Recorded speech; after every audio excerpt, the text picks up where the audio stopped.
여러분 안녕하세요. 오늘은 메시지 큐, 그 중에서도 시스템5 메시지 큐에 대해서 같이 알아보도록 하겠습니다. 리눅스 IPC 도구 중에 메시지 큐는 데이터 전송을 하는 IPC 도구이고요. 그 중에서도 메시지 타입의 전송을 지원하는 도구입니다. 지난 시간에 우리가 이 파이프와 네임드 파이프를 배우면서 바이트 스트림 타입의 데이터 전송 방법에 대해서 간단히 이제 배우고 같이 테스트를 해봤는데요. 오늘 다루게 될 메시지 큐는 조금 방식이 다릅니다. 이제 바이트 스트림은 말 그대로 각각 하나하나의 바이트가 이렇게 스트림처럼 쭉 연결된 형태의 데이터라고 생각할 수 있고요. 메시지는 바이트 스트림이라기보다는 하나의 덩어리를 전송을 한다고 보시면 됩니다. 그래서 바이트 스트림의 경우에는 데이터가 많이 쌓여있다 하더라도 내가 n개의 바이트를 먼저 읽고 그 다음 뭐 몇 바이트를 또 읽고 이런 식으로 쪼개서 읽을 수가 있는데, 메시지의 경우에는 이 하나의 메시지를 쪼개서 읽어갈 수가 없습니다. 이 메시지라고 하는 것은 하나의 전송 단위라고 생각을 하시면 될 것 같습니다. 그래서 메시지를 전송을 하는데 우리가 큐를 이용한다라는 말은 우리가 사용하는 가장 간단한 자료 구조 중에 하나죠. 선입 선출이 되는 큐를 이용해서 전송이 된다라는 이야기로 해석을 하시면 되겠습니다. 그런데 여기 앞에 보면 하나는 파직스 메시지 큐라는 게 있고, 두 번째는 시스, 이게 V죠. 시스템 5라고 읽는데 시스템 5 메시지 큐라고 굳이 이렇게 분류를 해 놓았는데요. 그 이유는 파직스에서 지원하는 메시지 큐 API와 시스템 5 메시지 큐 API가 서로 다르고 그 기능도 서로 상이하기 때문에 구분해서 생각을 해야 합니다. 그래서 오늘은 먼저 시스템 5의 메시지 큐에 대해서 먼저 공부를 하고, 파직스 메시지 큐는 그 뒤에 이어서 같이 공부를 하도록 하겠습니다. 지금 여기에서 설명드리는 메시지 큐에 대한 내용은 시스템 5 메시지 큐나 파직스 메시지 큐나 동일하게 적용이 되는 내용입니다.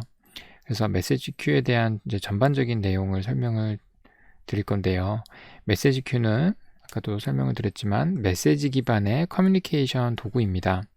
그리고 바이트 스트림이 아니고 하나의 메시지는 하나의 덩어리처럼 처리가 됩니다.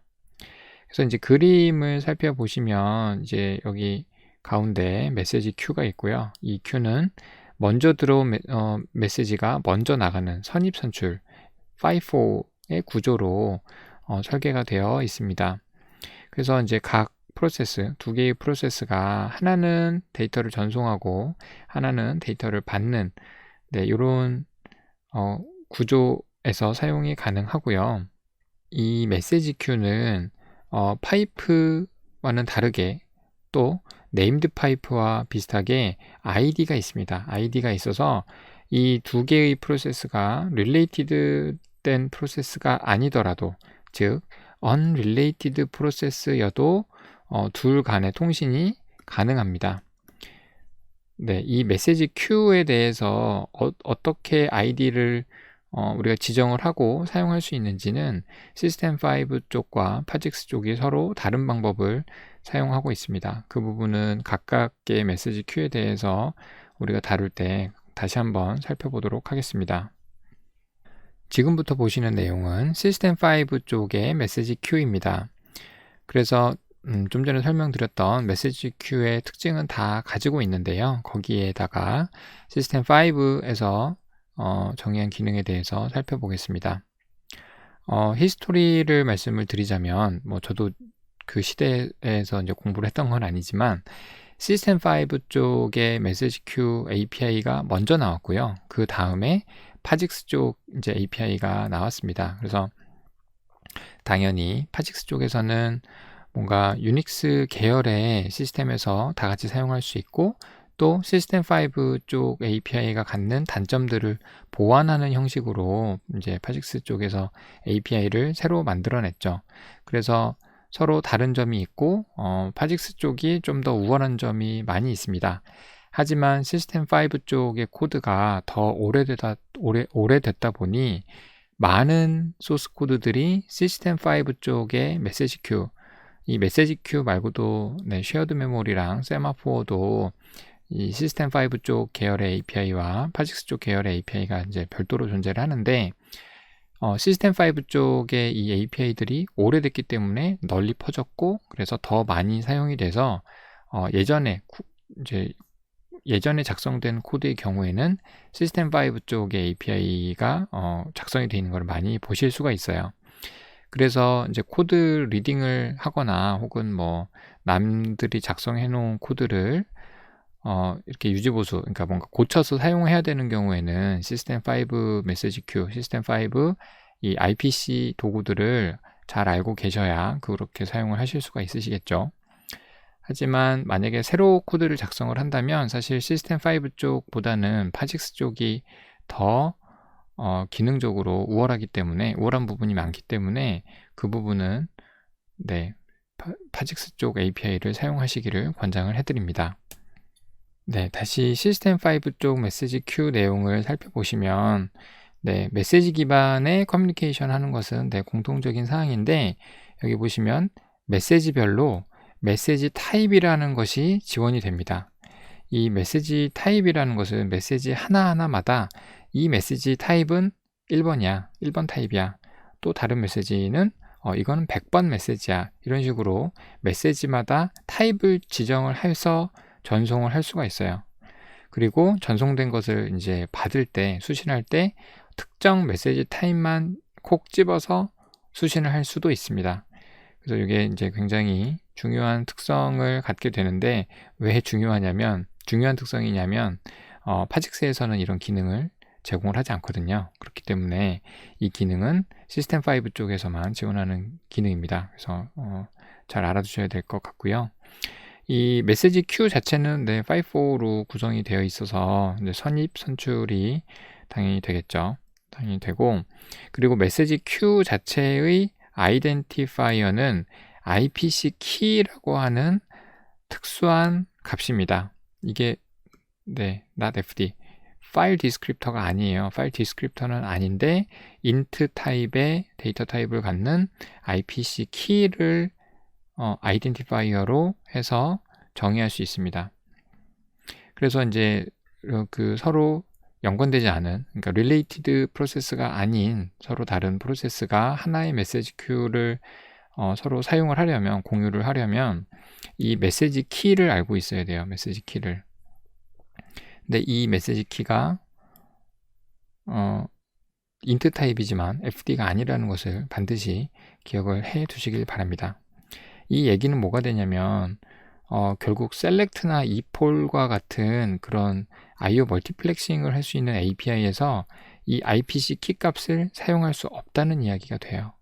이거는 굉장히 또 큰 특징입니다. 단점이죠. 요걸로 인해서 뭔가 프로그래밍을 어렵게 하는 부분이 굉장히 많이 생깁니다. 유념하시길 바라고요. 그리고 이제 이 시스템 5 쪽의 메시지 큐에 대해서 매니지먼트 할 수 있는 툴이 제공이 됩니다. 이건 이제 배쉬 쉘상에서 이제 실행할 수 있는 어플리케이션인데요. 기본적으로 IPCS라고 하는 툴이 있고 IPCRM이라고 하는 툴이 있는데 IPCS는 IPC 오브젝트 관련된 정보를 조회하는 툴이고 IPCRM은 RM 말 그대로 삭제하는, IPC 오브젝트를 삭제할 수 있는 유틸리티입니다. 이 부분은 실습 시간에 같이 이 툴들을 실행을 하면서 같이 조회해보고 이렇게 툴들을 사용해 보도록 하겠습니다.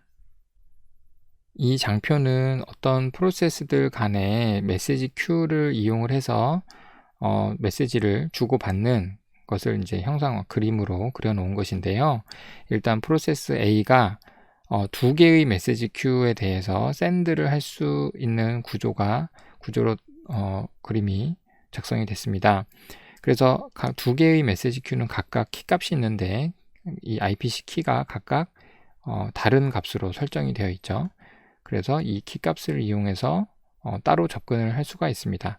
그래서 프로세스 A는 이제 각각의 큐에 뭔가 메시지를 전송을 할 수 있고, 프로세스 B, XYZ 같은 경우에는 이 두 개의 큐를 통해서 메시지를 수신하는 그림인데요. 좀 특이한 부분은 이 부분은 사실 뭐 파이프랑 네임드 파이프랑 서로 별로 다를 것이 없는 그림입니다. 그런데 이 아랫부분, 이거는 지우고, 아래쪽의 메시지를 큐를 사용하는 방법이 이 시스템5 쪽의 메시지 큐를 사용했을 때 좀 유니크하게 좋은 구조로 쓸 수 있는 부분입니다. 그것이 뭐냐면 이 여러 개의 프로세스가 하나의 큐에 대해서 리시브를 합니다. 이렇게 됐을 때 사실 프로세스 A가 X한테만 메시지를 보내고 싶고 이런 경우가 있을 때 만약에 메시지를 보냈는데 그 메시지를 X가 받으면 다행이겠지만 Y나 G가 가져갈 수도 있거든요. 그런 경우에 이제 뭔가 프로세스들 간의 커뮤니케이션이 원활하게 이루어지지 않을 것입니다. 그런데 이때 사용할 수 있는 방법이 바로 이 메시지 타입이에요. 이 M타입이라고 하는 것이 메시지 타입의 약자로 적어 놓은 것인데요. 프로세스 A는 메시지 큐에다가 어떤 특정 메시지를 샌드할 때 메시지 타입이 1번 이렇게 적어서 내보낼 수 있어요. 적어서 샌드를 할 수 있습니다. 그리고 이 메시지 큐에서 수신하는 프로세스들은 이 수신 명령을 내릴 때 나는 메시지 타입 몇 번을 수신할 거야 라고 지정해서 메시지를 수신할 수가 있습니다. 그래서 프로세스 A와 프로세스 XYZ가 각각 M 타입, 그러니까 메시지 타입 1, 2, 3에 대해서 서로 송수신 하겠다는 약속을 하고 그렇게 프로그래밍을 하면 프로세스 A와 XYZ가 각각 그 원하는 상대와 원하는 메시지를 교환을 할 수 있습니다. 네, 여기까지 그 시스템5 메시지 큐의 동작 방식에 대해서 간단히 이제 설명을 드렸고 실제 API에 대해서 살펴볼 차례입니다. 그래서 먼저 크게 보면 데이터 송수신에 관련된 API와 그 이외의 API로 구분을 할 수가 있는데요. 당연히 데이터 송수신은 샌드와 리시브 함수가 있겠죠. 그래서 프리픽스는 MSG, 메시지라고 하는 프리픽스에다가 send, receive를 붙여서 두 개의 API가 데이터 송수신을 하는 API가 되겠습니다. 그리고 이제 그 이외에는 실제로 처음에 메시지 큐를 생성할 때 쓰는 메시지 get이라든지 컨트롤 그리고 뭔가 키 값을 생성할 때 사용되는 F2K라고 하는 API가 있습니다. 사실 요거는 이 메시지 큐에만 사용되는 건 아니고 시스템5 계열의 API들에서 다 같이 사용될 수 있는 API인데요. 저희가 시스템5 쪽 API를 메시지 큐에서부터 이제 처음 다루기 때문에 F2K 같은 함수를 같이 소개를 드리겠습니다. 먼저 화면에 보이는 이 메시지 get API는 메시지 큐의 ID를 구하는 API입니다.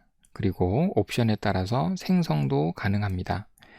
그래서 이제 일반적으로 이 API들이 사용되는 시퀀스를 보면 먼저 메시지 큐를 하나 만들어야겠죠. 먼저 만드는 게 먼저고 만드는 쪽 이제 프로세스와 그리고 만들진 않았지만 이 메시지 큐에 달라붙어서 사용해야 될 프로세스가 있겠죠.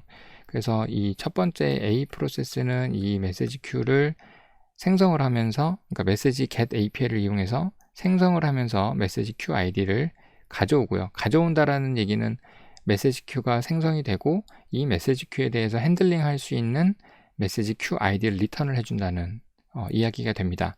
그래서 이제 이 MSG로 시작하는 시스템5 쪽 이 메시지 큐 API, 나머지 메시지 큐 API들을 구동할 때 이 메시지 get이 리턴해주는 메시지 큐 아이디라고 하는 값이 사용이 됩니다. 이 부분은 이제 뒤에 있는 API들에서 계속 사용이 될 테니까 요거를 이용해야 된다라는 거 유념하시고요. 그리고 이 프로세스 B 같은 경우에는 이미 생성되어 있는 메시지 큐에 어태치를 해서 사용을 해야겠죠. 그래서 요 때에는 생성하는 옵션 없이 이제 이 메시지 get API를 호출을 하면 여기 키값이 뭔가 있을 테니까 키 값에 따라서 이 메시지 큐에 어태치해서 사용할 수 있게 이렇게 API를 사용을 할 수가 있습니다. 이 API의 파라미터를 살펴보면 첫 번째 키라는 파라미터와 두 번째 이제 flag라고 하는 이제 파라미터가 파라미터를 넣어줘야 되는데요. 이 키라고 하는 파라미터는 데이터 타입이 키 언더바 t라고 하는 뭔가 시스템 5 쪽에서 정의된 이 값을 의미하는 데이터 타입을 새로 이제 선언을 해놓았겠죠. 그래서 이 키에다가는 이 IPC 오브젝트, 메시지 큐가 됐던 나중에 배우는 이제 쉐어드 메모리나 세마포어가 됐든 이제 뭔가 이 새로 생성할 때 IPC 오브젝트 키 값이 필요한데 어떤 특정한 키 값을 입력을 해주셔도 되고 아니면 IPC private라고 입력을 해주실 수 있어요. 그래서 IPC private라고 입력을 하면 새로운 메시지 큐 아이디를 커널이 알아서 생성하도록 이렇게 요청을 하는 겁니다. 그리고 두 번째 파라미터의 메시지 플래그는 퍼미션과 다른 이제 마스크로 구성이 되는데요. 이 그 시스템 5 메시지 큐 같은 경우에 unrelated 프로세스 간에서도 서로 통신이 가능하기 때문에 이 리소스에 대해서 퍼미션이 주어져야 돼요. 그래서 우리가 뭐 644 같은 아니면 뭐 6빵빵 같은 퍼미션에다가 이 API에 사용할 수 있는 마스크를 오어링을 해서 넘겨주게 되겠습니다. 그래서 여기에 넣어줄 수 있는 게 생성을 할 수 있는 IPC create라고 하는 마스크와 그리고 생성이 되면서 기존에 존재하면 어떤 메시지 큐가 기존에 존재한다면 에러를 내는 IPC exclusive 플래그를 설정을 할 수가 있습니다. 요거는 이제 필요에 따라 적절히 설정을 하실 수가 있습니다. 그리고 이 메시지 get API의 리턴 값이 바로 성공을 했을 때 메시지 큐 아이디가 리턴이 됩니다. 이전 장표에서도 제가 말씀드렸지만 이 메시지 큐 아이디는 int 타입이긴 하지만 fd는 아니에요. 파일 디스크립터는 아니기 때문에 이 fd에다가 read, write, open 아니면은 epoll 이런 오퍼레이션을 하시면 안 됩니다. 이 메시지 큐 아이디는 그냥 그대로 메시지 큐 아이디로만 사용을 하셔야 합니다. 그리고 실패했을 때는 -1을 리턴을 해주고요. 여기까지 메시지 get API에 대해서 간략하게 설명을 드렸는데 이 키값이라고 하는 게 좀 모호해요. 왜냐하면 이게 시스템 와이드하게 유니크한 밸류이어야 하거든요. 그러니까 그 말이 뭐냐면 우리 리눅스 상에 우리가 작성한 어플리케이션을 띄우기 전에 키값이 만약에 100이라는 키값을 갖는 메시지 큐가 어디에선가 사용되고 있을 수도 있잖아요. 그거 사용되고 있는 상황에서 우리가 그러면 시스템에 100번이라고 하는 키값이 사용되고 있는지 아닌지를 사실은 미리 검사를 해보고 100이 사용되고 있구나. 그럼 100을 쓰면 안 되겠네. 내지는 200이라는 키값을 조회했을 때 아무도 쓰고 있지 않으니까 내가 쓸 수 있겠구나.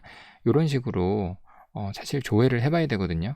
그래서 이제 충돌이 되면은 다른 어플리케이션들하고 이제 꼬이는 상황이 나오기 때문에 그런 부분들을 반드시 조심을 하셔야 되고, 그래서 아예 IPC private로 주면 커널이 알아서 아직은 이제 시스템에서 사용되지 않은 새로운 QID를 생성을 해서 이렇게 사용할 수가 있습니다. 근데 이렇게 되면은 이제 생성하는 놈은 쉽게 생성할 수 있는데 생성하는 놈 말고 그냥 생성되어 있는 거에 어태치해서 사용하는 이 프로세스 같은 경우에는 그 IPC private로 이제 생성된 키 값을 팔로우하기가 좀 어렵겠죠. 그래서 지원되는 API가 바로 뒷장에서 보실 F2K라고 하는 API입니다.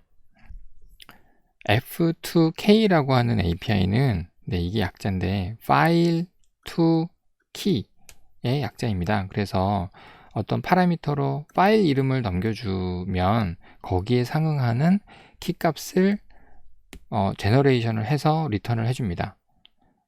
근데 이게 파일 이름으로만 하면은 뭔가 같은 파일 이름을 지정했을 때 같은 키값이 나오게 되면 뭔가 또 충돌의 여지가 있기 때문에 뭔가 난수에 가까운 용도로 사용하라고 프로젝트 아이디라는 값을 같이 넘길 수 있어요. 그래서 이 패스 네임하고 프로젝트 아이디라고 하는 어떤 인티저 값 어떤 수랑 이렇게 조합을 해서 새로운 키 값을 생성을 해서 리턴을 해주는 API입니다. 그래서 이 좀 전에 보신 메시지 get과 같은 메시지 get API를 사용할 때 키 값을 이 F2K를 이용을 해서 생성된 키 값을 넘겨서 사용하는 경우가 많이 있습니다.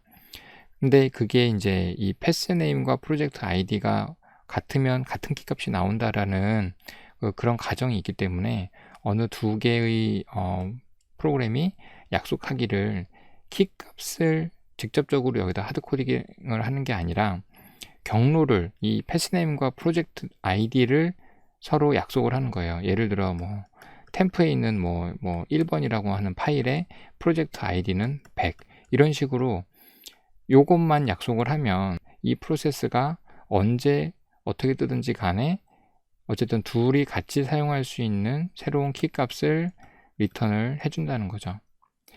그게 이제 이 두 개의 프로세스가 뜰 때마다 사실 시스템의 메시지 큐 그 RPC 오브젝트의 상태는 매번 달라질 수 있기 때문에 그 부분을 이제 커널한테 맡기는 거죠. 커널한테 야 우리는 이렇게 약속을 했으니 이거에 적절한 키값을 다오. 대신 이렇게 정의해서 하는 달라고 하는 놈이 있으면 프로세스가 있으면 항상 같은 키값을 리턴을 해줘야 돼 라고 하는 의미로 사용할 수 있는 API입니다.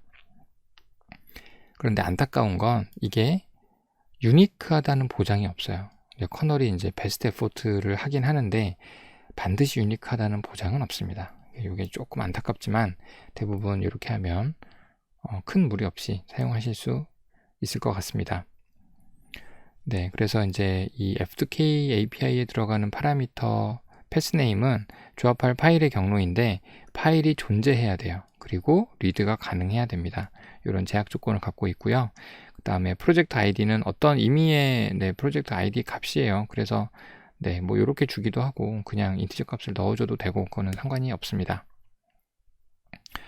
그래서 이 API가 성공을 하면 RPC 키 값이 리턴이 되고 실패하면 -1이 리턴이 되기 때문에 요거를 가지고 요 전 장표에서 본 이 메시지 get API의 첫 번째 파라미터로 넣어줄 수 있어요. 그러고 나면 이 API가 성공하면 리턴하는 요 인티저 값이 바로 메시지 q id인데요. 요 메시지 q id는 이 다음에 보실 실제 메시지를 송수신할 때 사용되는 이 메시지 q id 이 첫 번째 파라미터로 넘기시면 됩니다. 네, 이 파라미터를 먼저 설명을 드렸는데 지금 보시는 API는 메시지 send, 그래서 메시지를 전송하는 API입니다. 그래서 메시지를 전송할 때 내가 어떤 메시지 큐에 전송할지 메시지 큐의 ID를 적어주게 되어 있고요. 넘겨줘야 하고 두 번째 파라미터는 메시지 P, 그러니까 포인터겠죠. 그래서 전송할 메시지의 버퍼고 세 번째는 메시지 사이즈, 그래서 전송할 메시지의 사이즈고 네 번째는 기타 플래그가 들어가는데 IPC no wait 같은 플래그가 들어갈 수 있습니다. 요거는 이제 non-blocking IO를 의미를 하겠죠. 이 API에서 좀 특이한 부분이 뭐냐면 조금이 아니고 사실은 많이 특이합니다. 특이한 부분이 뭐냐면 이 메시지 포인터, 이 버퍼가 우리가 넘기는 자료 그대로 전송이 되는 게 아닙니다. 그러니까 여기다가 예를 들어 캐릭터 포인터로 hello라고 이렇게 보내면 이게 내용이 가는 게 아니에요. 네, 이게 약간 헷갈릴 수 있지만 혼동을 하실 수 있지만 혼동을 하시지 마시고 이 메시지 P라고 하는 요 버퍼 포인터는 반드시 지금 제가 예제로 든 요런 구조로 만드셔야 돼요. 요런 구조가 뭐냐라고 하면 첫 번째 이 롱 8바이트죠, 8바이트. 이게 시스템에 따라 달라지겠지만 64비트 머신에서는 8바이트고 32비트 머신에서는 이제 4바이트겠죠. 그래서 롱 타입의 M 타입, 메시지 타입을 먼저 적어주게 돼 있어요. 항상 이거 메시지 타입을 적어주게 되고, 실제 우리가 상대방 Q를 통해서 이제 이 리시버한테 전송하고 싶은 내용은 요 뒤에부터 시작이 돼요. 근데 지금은 예제로 여기를 캐릭터 뭐 1바이트짜리라고 했지만 이게 경우에 따라 100바이트가 될 수도 있고 200바이트가 될 수도 있어요. 근데 규칙은 반드시 이 첫 번째 롱 M 타입, 이 메시지 타입을 반드시 앞에 달고 나가야 된다라는 거예요. 요게 굉장히 이제 헷갈릴 수 있는 부분이고, 또 헷갈릴 수 있는 부분이 한 가지 더 있는데요. 바로 메시지 사이즈입니다. 이 메시지 사이즈는 이 전체 길이가 아니에요. 이 스트럭트 메시지 버프라고 하는 사이즈를 보면 롱에다가 캐릭터 뭐 1바이트짜리 이렇게 사이즈가 나올 텐데, 이 길이가 아니고 우리가 보내려고 하는 메시지 데이터의 길이입니다. 그래서 롱 타입의 메시지 타입은 빼고 계산을 하셔야 돼요. 그래서 제가 적어놨지만 요 자료 구조에서 스트럭처에서 M 타입의 길이입니다. 바이트로 M 타입의 길이이기 때문에 요거를 빼는 거를 또 유념하시길 바랍니다. 네, 이렇게 메시지를 전송하는 API에 대해서 알아봤는데, 전송의 경우에는 성공했을 때 0, 실패했을 때는 -1을 리턴을 하게 됩니다. 이게 바이트 스트림이 아니고 메시지이기 때문에 우리가 설정한 이 메시지 사이즈만큼 다 가면 다 가고 아니면 아예 안 가고 둘 중에 하나라고 보시면 돼요. 그래서 이제 partially write 되는 그런 경우는 없기 때문에 리턴 타입이 일반적인 write 함수의 경우에는 사실 실제로 written 바이트가 이제 리턴되는 경우가 많은데, 이 system5 메시지 큐의 경우에는 성공할 때 0, 실패할 때는 -1을 리턴을 해줍니다. 네, 요번에 보시는 API는 전송의 반대, 메시지 수신하는 메시지 RCV라고 하는 API입니다. 그래서 이 API는 메시지 수신을 하는데, 메시지 get API로부터 받아온 메시지 Q가 첫 번째 파라미터로 똑같이 들어가고, 두 번째 메시지 버퍼랑 사이즈가 들어가고요. 또 샌드와는 다르게 메시지 타입을 따로 정의해서 넘겨주게 돼 있어요. 내가 수신할 메시지 타입을 정의를 하게 됩니다. 제가 이제 개념 설명할 때 이제 그림 그렸던 거 기억나시죠? 그래서 프로세스 XYZ가 각각 자기가 수신할 메시지 타입을 지정을 해서 수신을 할 수 있다고 말씀드렸는데, 그 부분이 바로 이 파라미터입니다. 그리고 다섯 번째로는 이제 메시지 플래그가 들어갈 수 있고요. 메시지 Q 아이디는 메시지 get API에서 리턴 받은 그 메시지 Q 아이디가 되고요. 그 다음에 메시지 이 버퍼 포인터 같은 경우에는 이 송신을 할 때 M 타입을 포함해서 전송을 했잖아요. 그것과 동일하게 수신할 때도 롱 타입의 M 타입을 앞에 이제 롱 타입의 M 타입을 포함하고 그 다음부터 뭔가 데이터가 들어가는 이런 자료 구조를 넘겨주셔야 돼요. 그래서 M 타입을 이렇게 받아올 수가 있습니다. 이게 이제 네 번째 파라미터로 우리가 수신할 메시지 타입을 정의하기 때문에 이거를 받아올 필요가 없는 거 아닌가? 라고 생각을 하실 수도 있겠지만, 뒤에서 설명을 드리겠지만, 내가 메시지를 지정해서 받을 수도 있고, 그러니까 메시지 타입을 지정해서 받을 수도 있고, 그렇지 않고 그냥 아무거나 빼오는 옵션도 있습니다. 그렇기 때문에 메시지 타입을 같이 받아올 수 있게 버퍼를 설정해서 넘겨주셔야 돼요. 이거는 이제 송신하는 API랑 같은 구조를 사용하시면 될 것 같습니다. 그리고 메시지 사이즈도 마찬가지인 게, 이 M 타입에 대한 부분 말고 나머지 우리 실제 데이터를 받을 부분 있잖아요. 이 버퍼의 최대 길이를 넘겨주시면 돼요. 네, 그래서 요 M 텍스트에 해당했던 아까 좀 전 장표의 그 스트럭처에서 이 M 타입이라고 하는 쪽의 길이를 바이트 단위로 넘겨주시면 됩니다. 네, 그래서 이제 수신할 메시지 타입을 정의해서 이제 수신 API를 호출을 하게 되는데요. 그냥 0을 넣으면 메시지 타입 안 보고 그냥 첫 번째 쌓여있는 첫 번째 메시지를 수신하겠다는 의미가 됩니다. 그리고 양수를 넘겨주게 되면은 이 양수 값에 매치되는 이 메시지 타입에 매치되는 첫 번째 메시지, 그러니까 큐에 메시지가 많이 쌓여 있지만 내가 지금 넘기는 메시지 타입하고 매치되는 게 저 뒤에 있더라도 네, 그거를 꺼내온다라는 거죠. 그 중에서 첫 번째 거, 네, 이 메시지 타입에 매치되는 게 여러 개라고 하면 그 중에 빨리 온 거를 네, 우선적으로 수신을 하게 됩니다.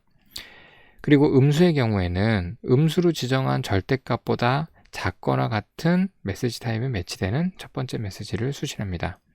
그래서 예를 들어서 뭐 -5를 넘겼다라고 하면 이거의 절대값인 5보다 작거나 같은 메시지 타입에 매치되는 메시지를 수신하게 됩니다. 그렇게 되면 여러 개의 메시지 타입이 지정이 돼서 그 중에 우선순위가 아니고 수신된 순서대로 네, 수신을 할 수가 있겠죠.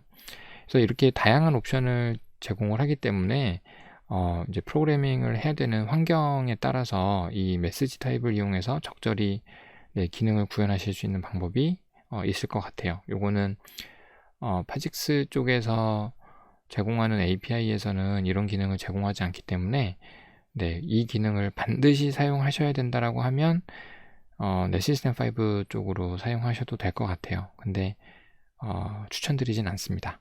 가급적 파직스를 사용하시길 추천드립니다. 네, 그 메시지 리시브 함수 API에 이어지는 내용인데요. 이 부분은 메시지 플래그에 대한 장표가 따로 이제 한 장 더 나가는 겁니다. 착오 없으시길 바라고요. 그래서 이제 IPC 노웨이 같은 경우에는 넘블러킹 IO를 하겠다라는 의미가 되고요. 나머지 이 세 개의 플래그가 좀 특이한 플래그가 되는데, 일단 메시지 카피라고 하는 플래그를 달게 되면 이 API를 좀 다르게 해석해요.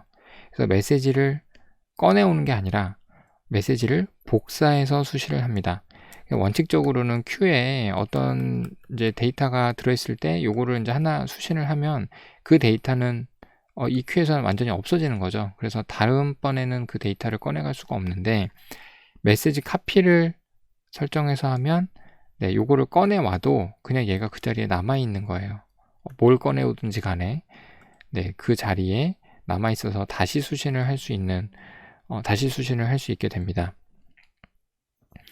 그리고 반드시 IPC no wait와 플래그를 같이 넣어야 되는 이제 제약사항이 있고요. 그리고 이제 하나 말씀을 안 드린 게, 메시지 타입이 원래는 이제 우리가 메시지 타입을 여기다가 이제 넣어서 거기에 매치되는 메시지를 수신을 하길 원하는데, 메시지 카피의 경우에는 n번째 메시지를 복사하도록 명령을 하거든요. 그래서 메시지 타입이 이 n번째 메시지, 이 인덱스로 사용이 됩니다. 다르게 해석이 돼서 사용이 된다라는 의미겠죠.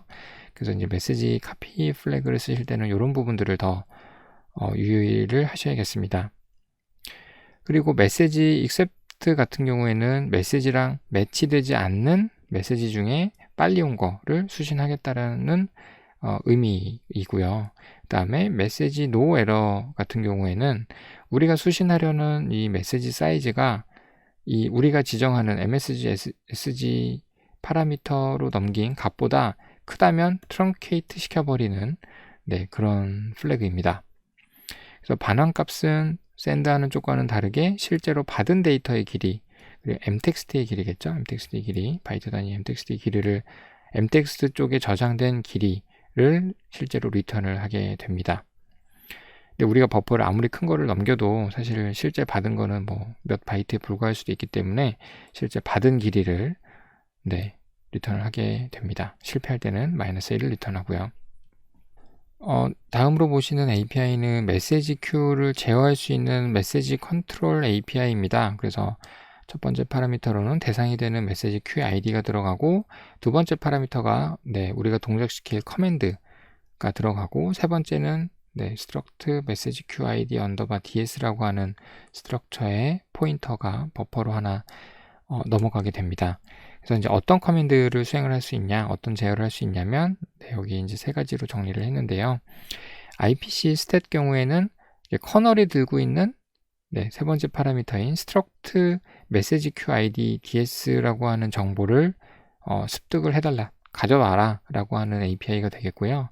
IPC set의 경우에는 우리가 넘기는 값으로 설정을 해라 라는 의미가 되고, 그리고 IPC RMID를 넣게 되면 그 해당 메시지 큐를 제거하는 네, 이런 커맨드가 전달이 가능합니다. 그래서 이제 이 메시지 큐 ID DS라고 하는 스트럭처가 어떤 내용을 담고 있는지는 제가 이 다음 장표에 정리를 했으니까 따로 살펴보시고요. 그래서 이제 메시지 큐 컨트롤을 할 때 성공을 하면 0, 실패를 하면 -1을 리턴을 하게 됩니다. 화면에 보이는 네, 이 스트럭처가 꽤 커 보이는데 이게 바로 이 메시지 큐 ID DS라고 하는 스트럭처의 원형입니다. 그래서 이제 상당히 이제 필드가 많지만 대충 살펴보면 일단 뭐 오너십과 퍼미션에 대한 부분도 있고요. 마지막으로 읽고 쓴 시간이나 PID에 대한 정보도 있고요. 그리고 현재 큐에 남아있는 바이트 수라든지 메시지의 개수라든지 네, 이런 정보들을 가지고 있는데 이 정보들을 유저 어플리케이션 쪽으로 정보를 가져올 수도 있고 정보를 설정할 수도 있겠죠. 설정이 되는 부분은 네, 필드가 따로 정해져 있는데 그거까지 제가 따로 정리해 놓진 않았습니다만 그 부분은 맨 페이지를 보시면 우리가 넘기는 이 자료 구조 중에 어떤 필드가 커널 쪽에 설정될 수 있는지 그거는 한번 맨 페이지를 참조하시길 바라겠습니다. 그래서 이 메시지 큐 ID DS 스트럭처 안에 보면 이제 struct IPC perm이라고 하는 스트럭처가 있는데요. 퍼미션에 관련된 것은 네, 이렇게 따로 또 정리를 했습니다. 그래서 이제 키 값이라든지 UID, GID 그리고 퍼미션 뭐 이런 정보들이 포함되어 있네요. 여기까지 시스템5 쪽의 메시지 큐에 대한 설명과 그리고 API에 대해서 말씀을 드렸습니다. 그래서 좀 더 실질적으로 프로그래밍을 하는 데 있어서 유의해야 될 사항이나 아니면 이제 실제 사용 방법에 대한 거는 실습을 통해서 같이 또 알아보도록 하겠습니다.